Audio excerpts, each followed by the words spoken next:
Every nigga is a star. Who will remind that you admire? Every nigga is a star. Every nigga is a star. Every nigga is a star. Every nigga is a star.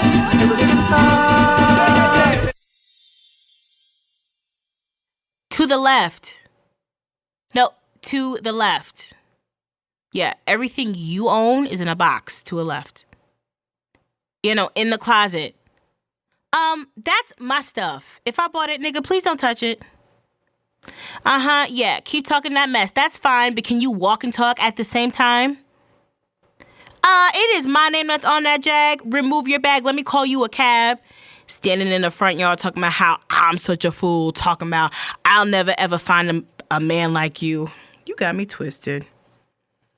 You must not know about me. You must not know about me. I could have another you in a minute. Matter of fact, he'll be here in a minute. Baby, you must not know about me. You must not know about me. I can have another you by tomorrow. Don't you ever for a second get to thinking you're irreplaceable. That was the ever-loving, incomparable Beyoncé for Irreplaceable. Welcome back to another episode of Nobody Asked Me But. Today's a special day because today is the Beyoncé episode. Woo! Our queen's birthday is September 4th. Those of you that know me deeply and know me so well know that Beyoncé is very near and dear to my heart. And the entire episode today is dedicated to Queen B, Sasha Fierce, Beyoncé, Giselle, Knowles, Carter. So, let's get started with our Jet Beauty of the Week. Boom, dynamite! Boom, boom, dynamite! Our team is boom, dynamite!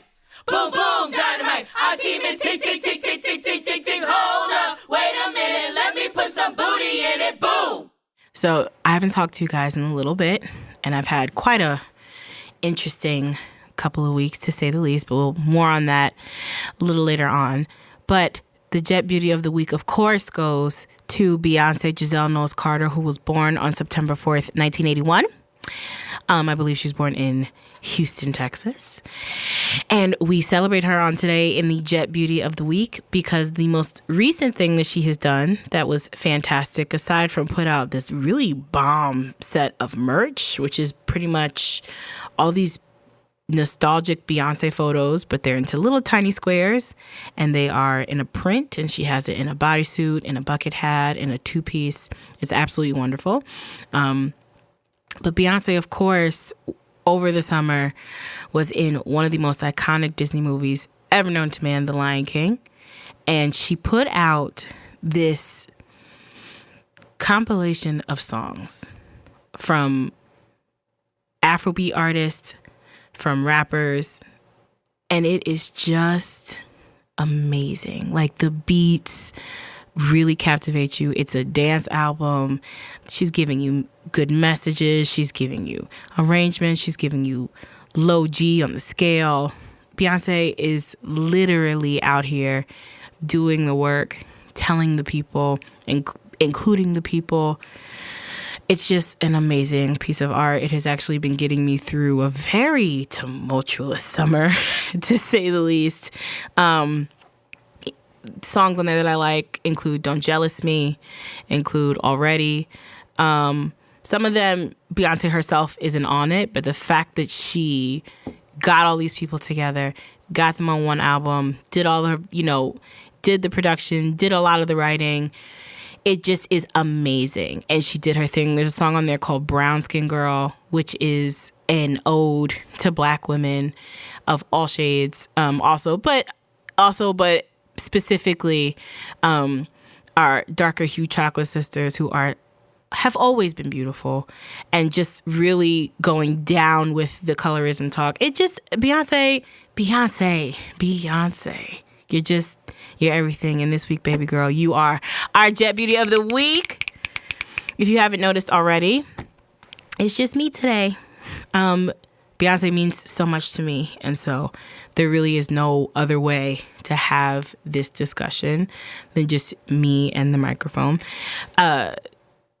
Nigga Nate, aka Big Dotash, and TS love Beyonce the way that I do. Love Beyonce equally, but I have named myself co-chair of the Beehive. I'm sure there's a person above me, the president, but as co-chair, it really means a ton for me to have this conversation with you guys. One on one.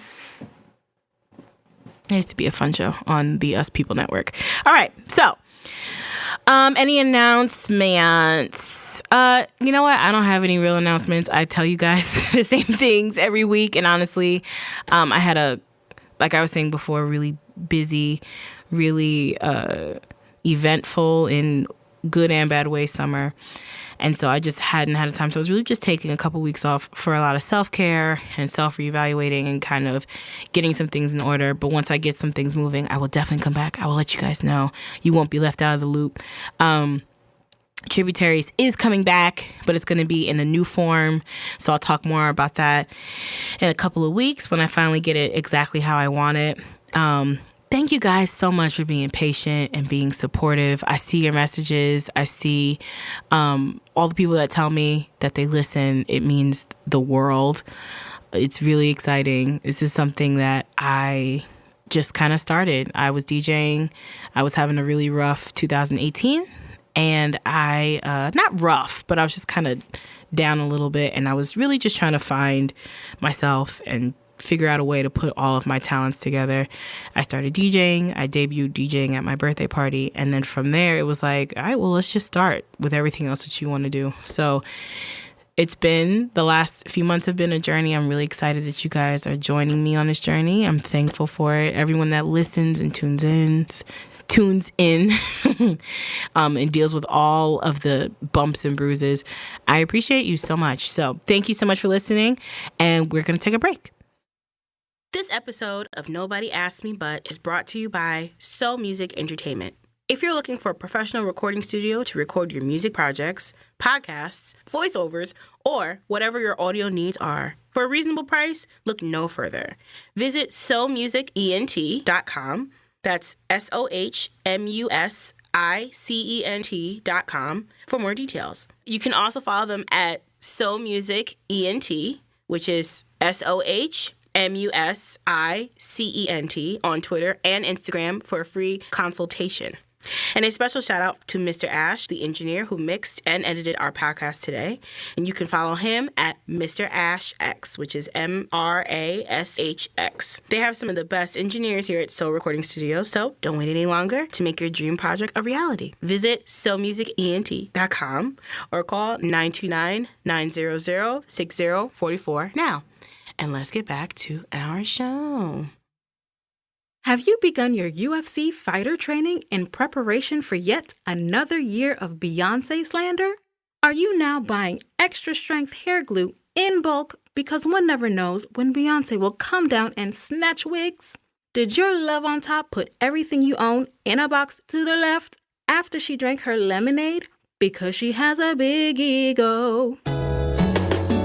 Let's give them something to talk about. How about love? Love, good. How I can dig it. All right. Welcome back. So, nobody asked me, but Beyoncé changed my life. A memoir. So, way back when, before I became the obviously sophisticated, beautiful, fantastic, refined, articulate human being that you hear before you, I was a little bit of a weirdo. And that's fine. That's where all the character is built. And I remember being a 9-year-old, 9 or 10, and I was just starting to come into my own. And up till then, it was a lot of La Bouche being played, a lot of fast 90s pop house, which is like, be my lover. And eventually, a group called the Spice Girls came out. Now, I know what you're telling me. I know what you're thinking. What do Spice Girls have to do with Beyonce? I'm sure you're also thinking Spice Girls deserves their own episode. And they do, and they will. Today is about Beyonce, but walk with me on this journey. So I remember being preteen and something absolutely awful happened. The Spice Girls broke up. Now, I was the Spice Girl fan.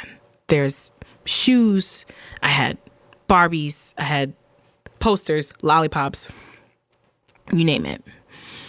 When the Spice Girls broke up, my world kind of ended.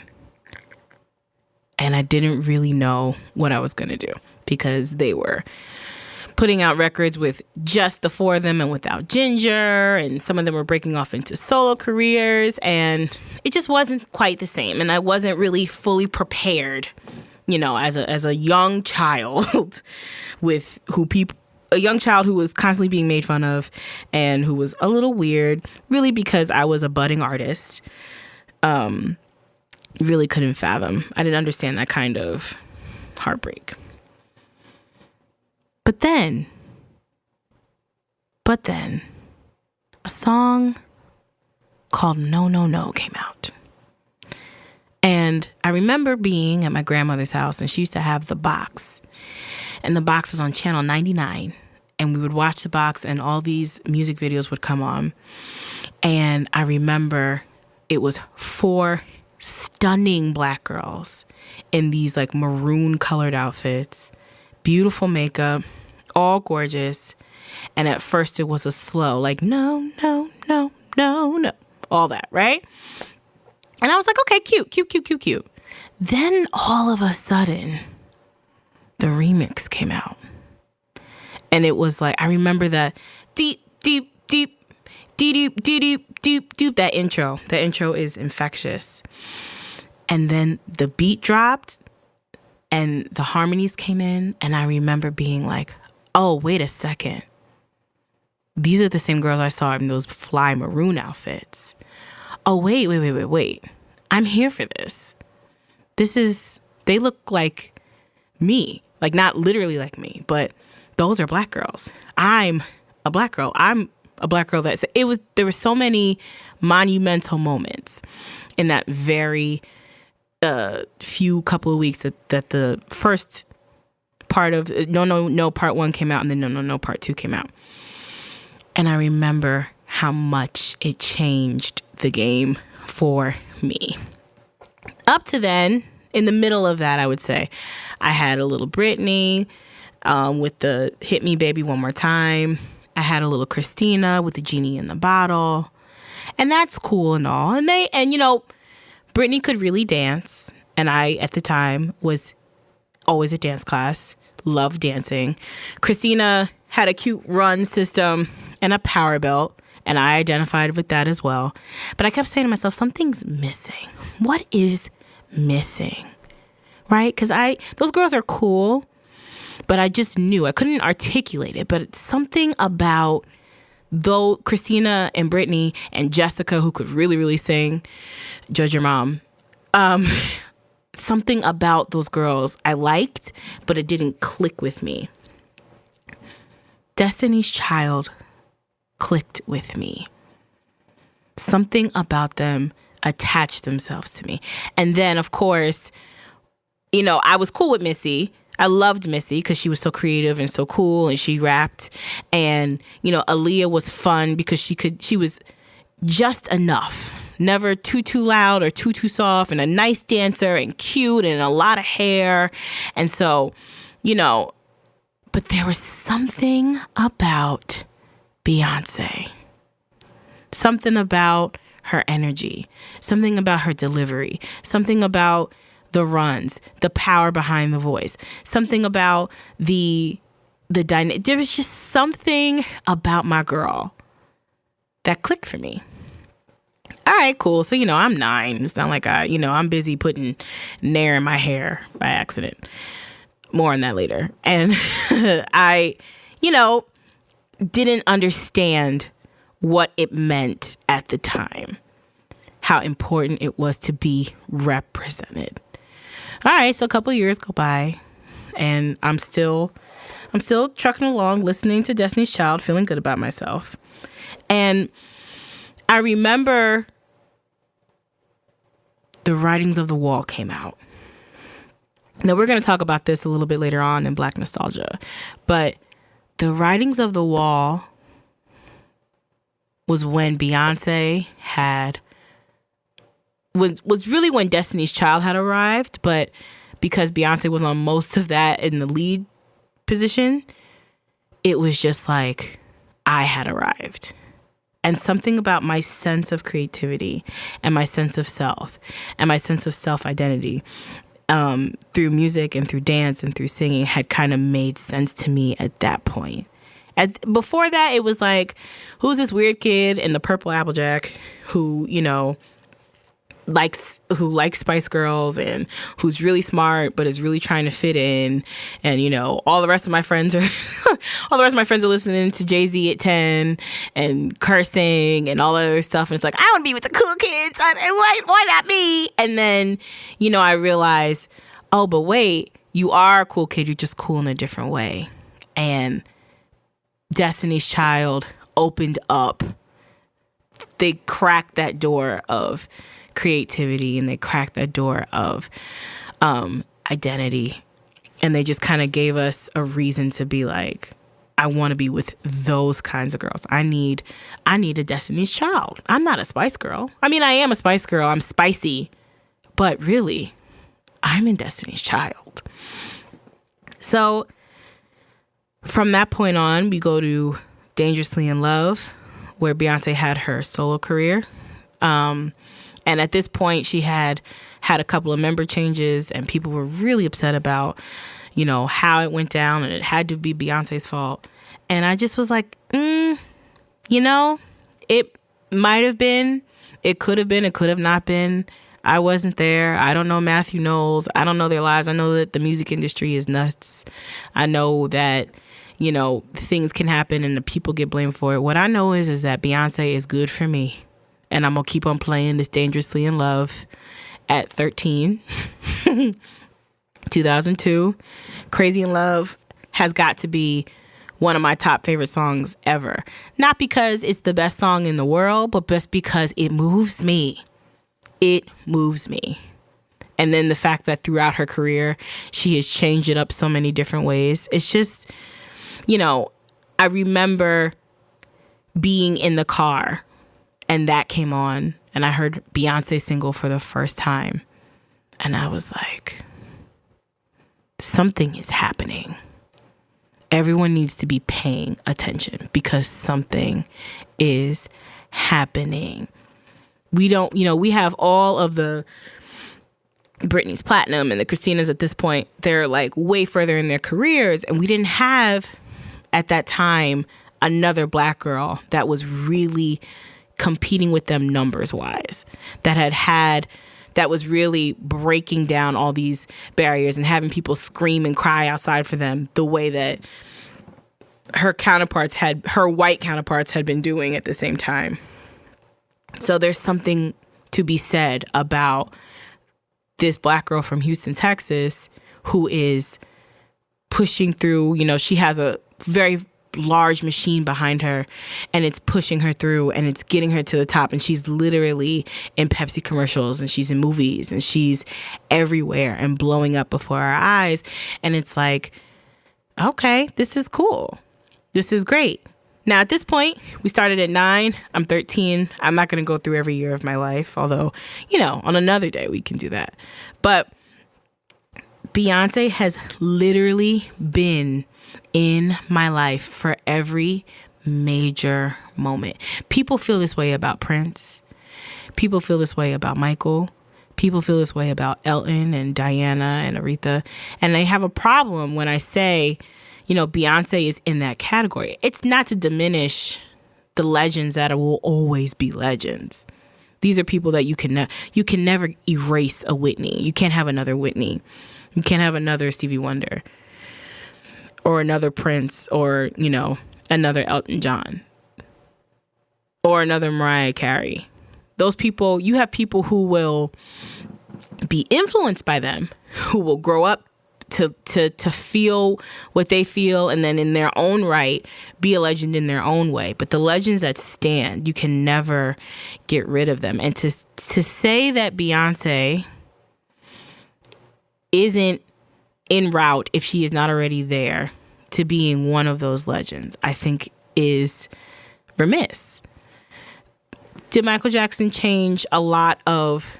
Michael Jackson did change a lot of how music was listened to and how music was viewed and how it was delivered. But Beyonce did those same things.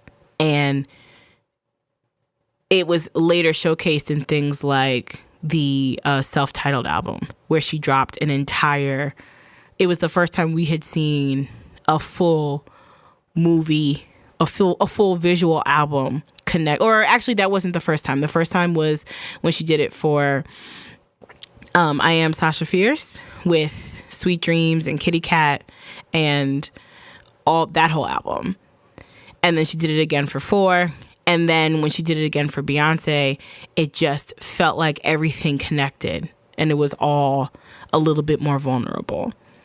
And then by the time Lemonade came out, she was really just telling us a story, incorporating us into her personal life, being vulnerable. It was a side of her that we had never really tapped into before, because she had always just kind of been Beyonce, the singer, but then it became Beyonce, the person. She's always a person, but that album, Lemonade, for me, turns it to being a little less... here I am dropping a single, showing how good I am, and a lot more of let's talk about me. Lemonade is my favorite Beyonce album, period. It has the most dynamic sounds, I think. And when I say dynamic sounds, it's not the same song over and over and over again. Not that she was ever somebody like that, but she just gave us a lot of dimension. There was a lot of story. It was a lot of thought. There was a lot of connecting. And there was just a lot of... It was Beyonce's way of reaching out to Black American women and telling us that she sees us, that she feels us, that she hears us. She had kind of done that with the previous ones, but Lemonade really took it there because she was going through something that we were all experiencing at one time. So let me go back before I get into Lemonade, because Lemonade can also have its own episode by itself. But Dangerously in Love was me going through the beginnings of puberty, getting into womanhood, just starting out, who I am as a person. After Dangerously in Love, one of my favorite movies, Dreamgirls, comes out. Dreamgirls came out Christmas of 2006. Let's get to the Googles. Let me see. I do remember it was towards the end of high school, because my friends, shout out to Sybil, Laura, and Jaleesa, the 4 of us went to go see Dreamgirls at what is now the Millers on Route 4. Yeah, it was Christmas 2006. So what's now the Millers on Route 4 used to be a movie theater. And so we went there to see Dreamgirls the weekend it came out, and that was in 2006. So first album, I'm an adult, I'm a child getting into the first steps of what it means to actually be a woman. By the time Dreamgirls and B-Day comes out, I am graduating from high school, on my way to college. After B-Day, after Dreamgirls, which was a Monuments movie, comes I Am Sasha Fierce, which was during college for me. That came out in 2008. So 2008 for me was a super trying time. 2008, I was in college, and I was, I think, on my way out. I think I was not on my way out of college, but I was on my way into my, I believe, junior year, if I'm not mistaken. something to that effect. And the year leading up to that, so 2007, I had lost my grandmother. And 2008, I was kind of getting a little bit better about it, but I had really gotten into Sasha Fierce and Beyoncé, and I loved Sweet Dreams, and I loved everything that came with that. It was just a wonderful, wonderful, wonderful album. I think I messed up a little bit earlier and I said that Kitty Cat was on Sasha Fierce. It is not. That is Videophone that I get confused. Kitty Cat is on B-Day, which is the second album. So Sasha Fierce was Single Ladies. I remember learning the Single Ladies dance. I remember people were doing it everywhere we went. I remember being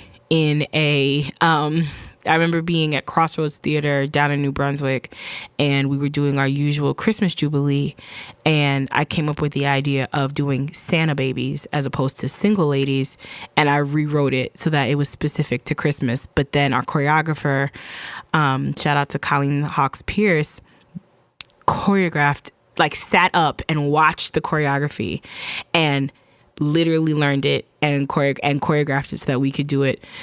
She, of course, changed a few things because it was a children's show, but it was just an epic, great time for me. After Sasha Fierce was 4, and 4 was about the time that I was starting to really become like an adult.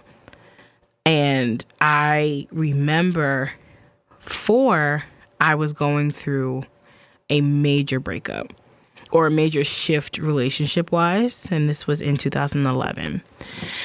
And up until this point, I had been in a relationship off and on, and then 2011, I like kind of made a shift in that relationship, but I was making a shift in that relationship, but I wasn't particularly completely over it. So I had broken up with this person. I was getting into something new with somebody else, and it was just a very complicated time. But I remember 4 gave me all the feelings that I had. And it was, what goes around comes around, but then I miss you. And it was like, but I still want to go out and party because I'm young, and, let's start over. It was just so many different things for me at that time that I was thinking about love-wise in the middle of my 20s.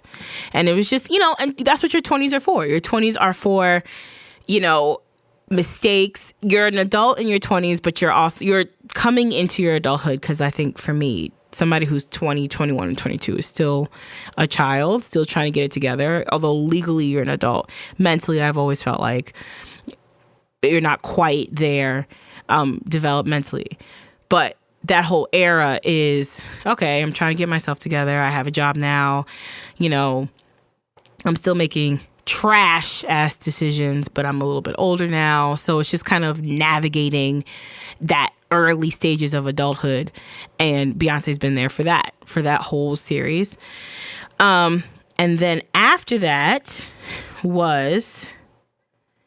after 4 was Self-Titled. Self-Titled came out on December 13th, 2013. Now at this point, I'm in grad school. And I remember I was at my friend Sharif's house. Shout out to Sharif in Orlando. And I'm sitting with him and his other roommate, and we're watching Scandal. And this particular episode of Scandal was like nuts. And pretty much like the last thing I see is Olivia Pope, kind of like the White House is lit up, but Olivia Pope's silhouette is like walking across the screen, and it kind of goes black. And I got on Instagram, and everybody was going nuts. Beyonce, Beyonce, Beyonce, Beyonce. And I was like, what the hell's going on? Now, mind you, I was still a non-thinker at that time. So, of course, I was over at Sharif's house because my electricity had gone out, and I didn't have any bread at the time to fix that. So he was just over there, like, allowing me to like make food real quick or whatever. Because in the daytime was fine. It was just at night where it was a little crazy. I remember I got home and I sat up. I had somebody send it to me. I posted it first, and one of my friends was like, "It doesn't say download though. It doesn't say bought," which is like, man, mind your business. But I just hadn't had a second. But I eventually, didn't have the however many dollars it was to get my electricity on, but I had the $15 to buy the Beyonce. Priorities. And I remember I downloaded it, and I downloaded all the videos, and I watched them from back to front, and I just cried. I cried. It was like, this is monumental. Beyonce is taking it there. We're no longer sugarcoating things. We're no longer talking about stuff without really talking about it. We are talking about our vaginas in blow.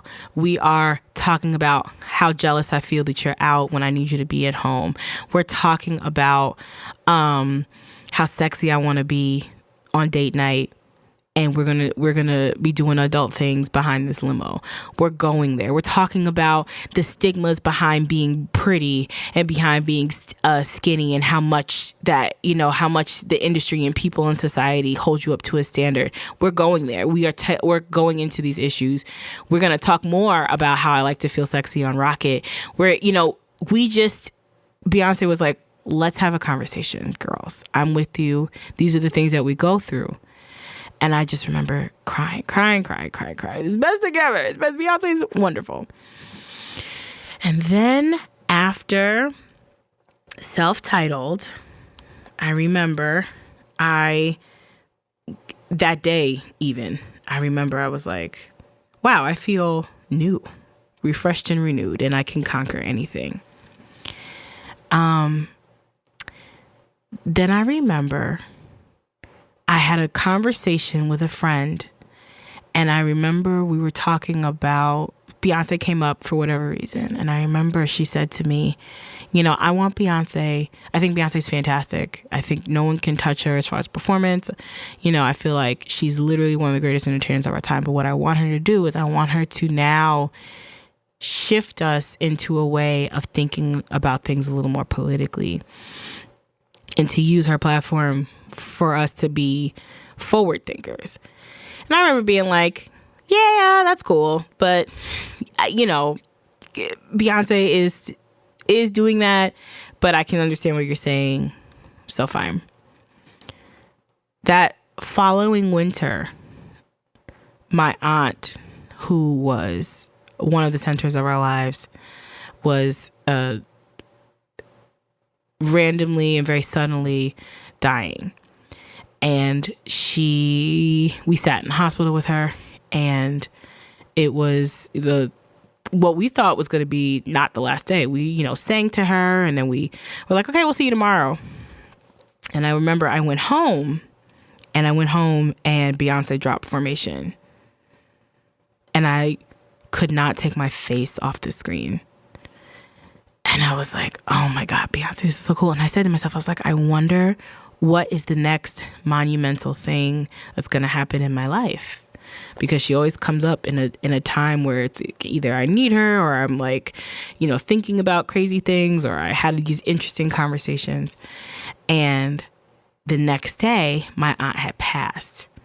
And up to this point, Ampatois was definitely the woman's woman who was like, you need to fight for your rights. You need to talk to people clearly, and be clear about the things that you need, and be clear about the things that you want. And she was a very strong, fearless woman.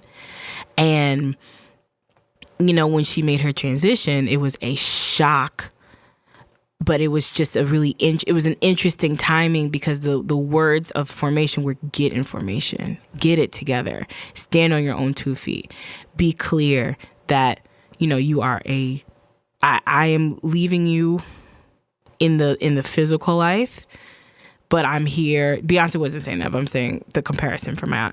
I'm leaving you here in the physical life, but I'm leaving you with my strength. I'm leaving you with being equipped, knowing that you can take this further. And so that was a very important thing for me. And I remember being really sad about that and really having a hard time. And, just kind of death is always a troubling time. And so I was working through that. And I remember the Super Bowl came on. And I was like, I'm really just here because I hear Beyonce's going to be here. That's it. I'm not here for anything else. And Bruno Mars came on. And that's another story for another day. And Coldplay came on. And I like Coldplay, and that's cool. And then I was like, oh, Beyonce's probably going to do like her regular stuff. She came out and did Formation and had her girls in Black Panther outfits. And I screamed at my television. I remember that week I was really down and really sad and really just trying to understand why people have to go.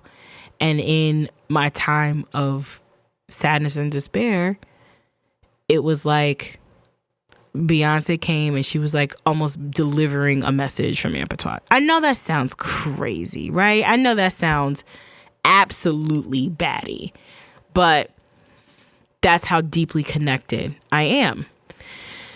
And when I tell you that performance, I watch that performance maybe like every other day. It's one of my favorites. Not even because it's her best performance, but just because I just remember where I was at that time. And then when she announced that tour, and then my sister got me tickets to the tour that following spring. It was just not following spring. That was February. So like the concert was the coming spring. And it just was a monumental moment in my life. And then following that was my favorite Beyonce album, Lemonade.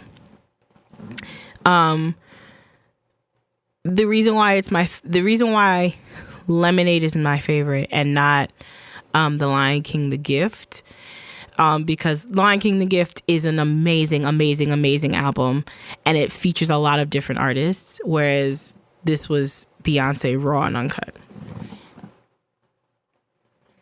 And she just very openly told her story. And I remember people were like, he cheated on her, and this is crazy, and shun the non-believer around, and, we hate Jay-Z, and how could you? And at first I was like, well, maybe it's not even about him. Maybe it's about the relationship between her mother and her father. Or maybe it's just about, the things that black women go through on a regular basis. And then, of course, as it came out, it was about her marriage and it was about the things that she was going through. But the reason why it really moved me was because she literally bared everything. It wasn't your typical Beyonce. Now, I'm here for a good time. Okay, a bitch loves to dance. I love to shake that thing. I love choreography. I love glitz and glamour and color and bustier and big hair. I'm all of that. There is something so humanizing about a black woman that strips all the way down and tells us her story. There's really nothing beating that ever. And you read every article of Beyonce and you're like waiting for this moment where she's going to be like, say something that's really like interesting about her life. Or, you watch her and she's like, my manicure is professional, but these are Lee press-on nails. And it's like, wow, that's extremely funny, Beyonce. You're walking around in Lee press-ons, right?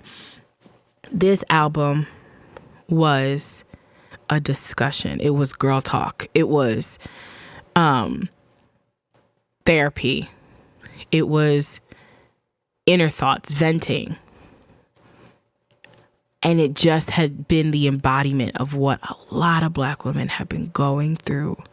And it touched us all because we all go through that at one point or another. And if we personally don't go through it, we know at least 3 people that have gone through the cheating, that have gone through that 7 stages of denial, where it's like, first you're angry, How could you? And then it's just like, well, wait, no, you didn't do that. And it's just like, no, well, now I'm doing it to you. So boop. But now I have to forgive you. But I feel empty. But I got to keep myself busy because I'm working. These are the things that we go through as women when something happens to us in our families, in our relationships. And it was a really, really, really, really, really important conversation. And it was the signal that Beyonce said to us that, yo, I'm human too. I go through things like y'all go through things. And we're rich, but the shit isn't always pretty. And it was a godsend. There's a lot of gifts that I feel like when people pass that they give you to hold on to, whether it's physically in a will or if it's spiritually when you think about them or certain stuff. I feel like Ampatois gave me 2 gifts. She gave me the gift of Lemonade for Beyonce, and then she also gave me Clifford. And for that, I'll be eternally grateful because Beyonce, legit, that album, I don't know, I would say that it changed me because we weren't just talking about regular stuff. The poetry in between was really visual. You could really see what Beyonce was trying to convey. You could really understand where they were coming from. You know that feeling when it's like, he's cheating on me and I can't prove it, but I know it. And I don't know how to fix it. I don't know how to stop it, but I know this is happening. And, you know, I want to fight. I want to cry. I want him to hold me. I want him to go. There's so many different things. Sandcastles is such a vulnerable moment about how impactful a breakup can be, and how important it is to mend the things mend those wounds for the people that you love, because it's something bigger. And not everybody can do that. And I think people were making the joke that it's like, man, Beyonce is out here making y'all leave y'all boyfriends, but the tea is she's going back to her man. That might have been true or not, but what she was saying was that she had enough courage in herself to forgive, and she had enough courage to really heal some of the things that they had been going through. And she had enough courage to really say, all right, well, we're going to make something work. We're going to figure it out because, you know, nothing real can be threatened. So if we're here, we need to be here. We need to iron some stuff out. We need to figure it out. And that's real shit. It's real shit. That last song, All Night Long, is just a soulful, feel-good song. And it reminds me of my grandma. It reminds me of my aunt. It just, you know, I guess it reminds me of my aunt and I because she and I had a great relationship, but also there would be lots of times where we would just be bumps in the road and our opinions wouldn't always match. And, you know, I'd get very defensive about certain things and she was very aggressive about certain things, or vice versa. And it just kind of felt like at the end of her journey, we had patched things up, and we had, you know, kind of mended all of that hurt. And it was just, you know, she was able to go and I was able to stay, and no love was lost. Nobody had been hurt. No one was mad. Everybody was on good terms. And that song, All Night Long, really reminds me of what it means to just bring people back together. So Lemonade is my absolute favorite.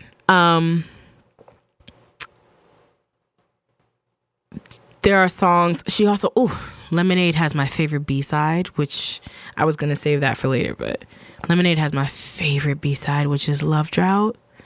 And Love Drought has got to be the most ethereal with a little bit of trap. It's a beautiful song if you haven't listened to it already. And Crazy in Love, I will say, is my favorite Beyonce song, but for real, it's Love Drought.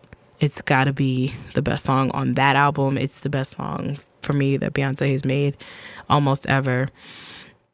It's beautiful. She's not just a singer. She's not just a performer. She has done so many great philanthropy work with Be Good.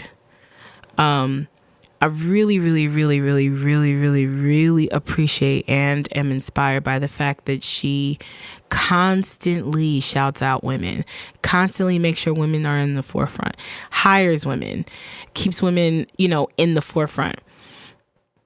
And her last album recently, the live album of The Homecoming, that documentary is, again, another really human side of Beyonce, but it's the combination of her being human and then also her working. And the inspiration behind someone that just pushes themselves and then turns around and says, but girl, you can do it too. And come on and let's do it. And, she says that she does, and she always thanks us, she thanks the Beehive, but she'll never really understand the magnitude of how she helps people. I remember when she did the Mrs. Carter World Tour, and I saw clips of it, and there was a woman in the audience that was like, I have been battling depression for 5 years, Beyonce, and it was you that helped me out of that. And Beyonce went down and sung to her. Now, my soul would have ascended from the earth, okay? That would have been the end of Elsie. But it's things like that I could never physically articulate how much impact she's had on me as far as like what it means to work hard, as far as what does it mean to have the things that you want, and do the things that you want, and tell people, I'm not settling for any of that. And of course, I don't know her personally, right? She's still a human. She's still a person. She still makes mistakes. I'm sure there's plenty of things that she would say or that I would say if we were friends, if I happened to bump into her or whatever, that might not sit well. But I feel like that's with any person. And I hold her to the pedestal that I hold her to because of the fact that I remember being a child that didn't know how I was going to turn out, that was constantly being ridiculed from all angles, and really wanted to be a part of something cool, wanted to feel cool, wanted to look cool, wanted to be a part of something bigger. And which is ironic because the first song on The Gift is called Bigger, and it's literally what I'm talking about. But I wanted to be a part of something bigger. And I was like, if I dance like Beyonce, if I do this, like follow her. But really what she was trying to tell us from the beginning was you are already part of something bigger. You just have to find that thing in you and nurture it and grow it and, be kind to it and, correct it when it needs correcting, but just be clear about you can have the same things that I have. And it doesn't have to be a fighting tooth and nail. It doesn't have to be in a way that demolishes your integrity. You can just really be good.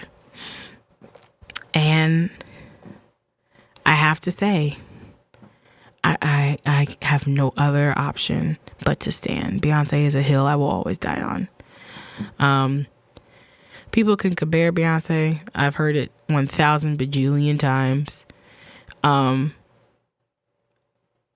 I'm always the one that's like, absolutely not. Nope, Beyonce's this, blah, blah, blah. But really, it's Beyonce wouldn't care about those conversations because she knows that the talent that she has for her is for her, the same way that the things that everybody else has for them are for them. And she's honest about that. My girl is like, look, I'm not that good of an actor. I'm learning. I'm working it out, but I'm trying. I'm here. I have an acting coach. I work on these things every day. This is what I'm trying to do. And I feel like that's, again, a human. It's hard to feel like you have to be perfect at everything. It's just like, I'm not perfect at this. I don't know how to do this. I'm not good at it.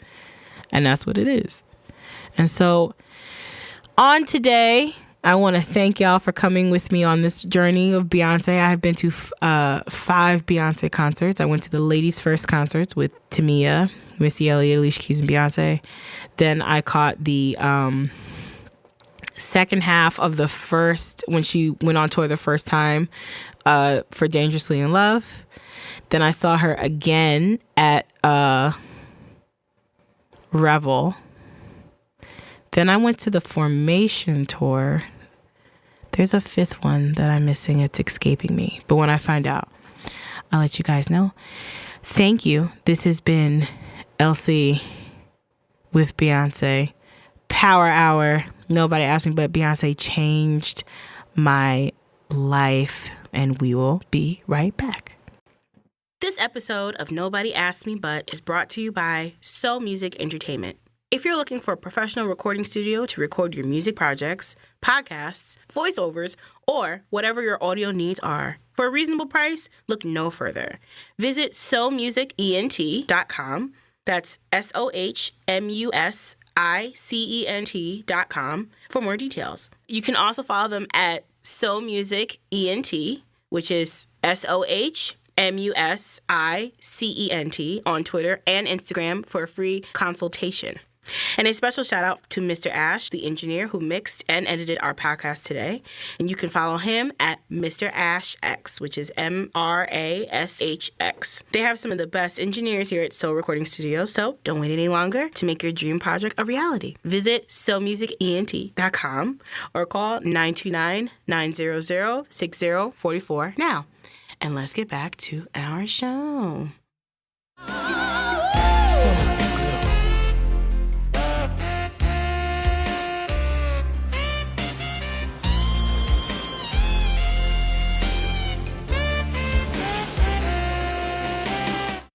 All right, so today in Black Nostalgia, we're going to talk about a cartoon that is actually coming back.